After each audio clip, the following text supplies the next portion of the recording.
Salut, salut, salut! Bienvenue dans un nouvel épisode de French Mornings. Aujourd'hui, on va parler patrimoine, gastronomie, beurre salé et frangipane pour parler d'un gâteau qu'on mange au mois de janvier en France, la galette des rois.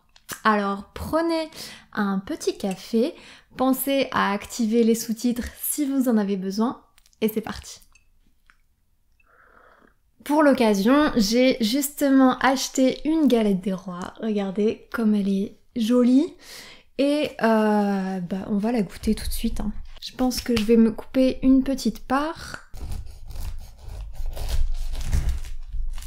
Donc la galette des rois, c'est un gâteau, c'est même peut-être plus une espèce de tarte.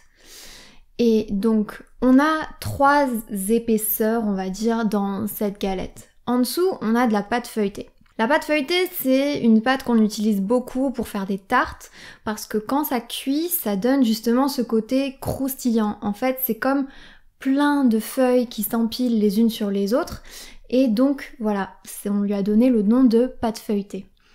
Et au milieu, on a, alors ici on voit pas très bien, de l'autre côté, on a de la frangipane. La frangipane, c'est une crème à base de poudre d'amande et de crème pâtissière. Donc voilà pour la base de la galette. Ah oui, et j'ai oublié un dernier ingrédient, qui est pas vraiment un ingrédient, mais en fait, dans toutes les galettes des rois, on trouve une fève. Une fève, c'est une petite figurine en porcelaine, et elle est toujours cachée dans la galette des rois.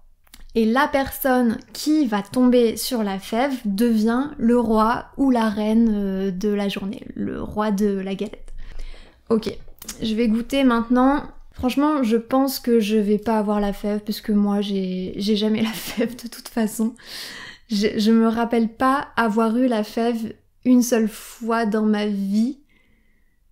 Peut-être une fois, quand j'étais en maternelle. Et encore, je pense que tous les enfants avaient eu la fève. Donc voilà. Aucune fève en 28 ans, ça commence à faire long. Et le rituel de la galette, en fait, c'est qu'on demande aux plus jeunes de la famille d'aller sous la table. Et quand on découpe les parts, on demande à celui qui est sous la table, alors cette part-là, c'est pour qui? Pour vous parler un petit peu plus de ce gâteau, la galette des rois, c'est un gâteau qu'on mange en France, normalement le premier dimanche de janvier pour fêter l'épiphanie. Alors je sais que dans d'autres pays, normalement ça a une date fixe, c'est le 6 janvier. Mais en France, non. En France, c'est vraiment seulement le premier dimanche de janvier. Et finalement, c'est tellement bon que toutes les boulangeries de France font des galettes pendant tout le mois de janvier et que tout le monde mange des galettes tout le mois de janvier. Ensuite, on a plusieurs parfums de galettes. On peut trouver des galettes comme celle-ci à la frangipane. On a aussi des galettes au chocolat, des galettes à la pomme. Et dans le sud de la France, et aussi dans d'autres pays, je crois que en Italie, en Espagne, au Portugal, on a ce qu'on appelle une brioche des rois. C'est une brioche en forme de couronne avec des fruits confits et des gros cristaux de sucre. Et ça, c'est la brioche des rois. Mais personnellement, c'est pas celle-là que je préfère. Moi, j'adore vraiment les galettes et je crois que ma préférée, c'est la galette aux pommes. Même si celle-là, elle est vraiment pas mal. Ok, un peu d'histoire maintenant. J'ai cherché à en savoir plus sur cette galette, pourquoi on cuisinait ce gâteau en forme de rond, pourquoi on mettait une fève dedans. Et en fait, c'est une tradition qui est très ancienne, puisque ça remonte aux Romains qui, donc à leur époque, fêtaient une grande fête qui s'appelait les Saturnales et qui pouvait durer plusieurs semaines. Donc pendant ces grandes fêtes, l'idée, c'était d'inverser les rôles, donc inverser les rôles entre maîtres et esclaves, et parfois c'était les maîtres qui servaient la nourriture aux esclaves pendant les banquets par exemple. Et pendant ces banquets justement, on servait un gâteau dans lequel on mettait une fève. Et donc la personne qui trouvait la fève devenait le roi d'un jour et pouvait demander absolument tout ce qu'il voulait pendant cette journée. Et ce que je trouve vraiment assez dingue, c'est que les Romains aussi avaient la tradition de mettre un enfant ou la plus jeune personne de la pièce sous la table pour attribuer les parts de gâteau pour pas tricher.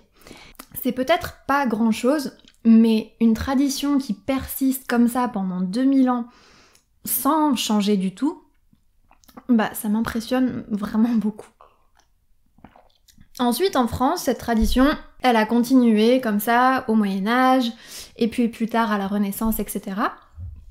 Et même à la cour de France, donc les rois de France mangeaient aussi la galette des rois. Quand une femme trouvait la fève, elle avait le droit de devenir la reine de la journée, et elle pouvait demander absolument tout ce qu'elle voulait.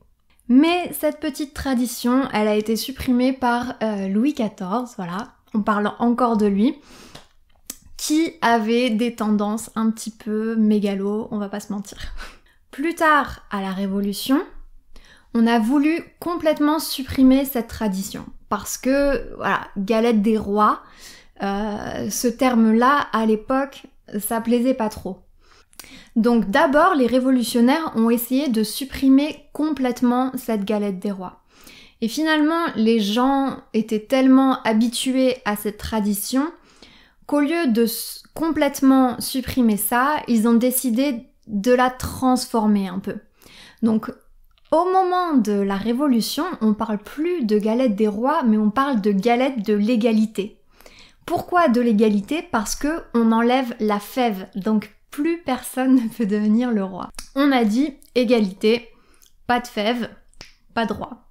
Et ce qui est assez drôle, c'est que les gens n'ont pas du tout accroché avec cette transformation de la tradition et ils ont continué à mettre des fèves dans toutes les galettes, sauf à un seul endroit, et c'est au palais de l'Élysée. Parce que oui, j'imagine que après tout ce que je viens de vous raconter, vous aurez compris que la galette en France, c'est vraiment très très sérieux.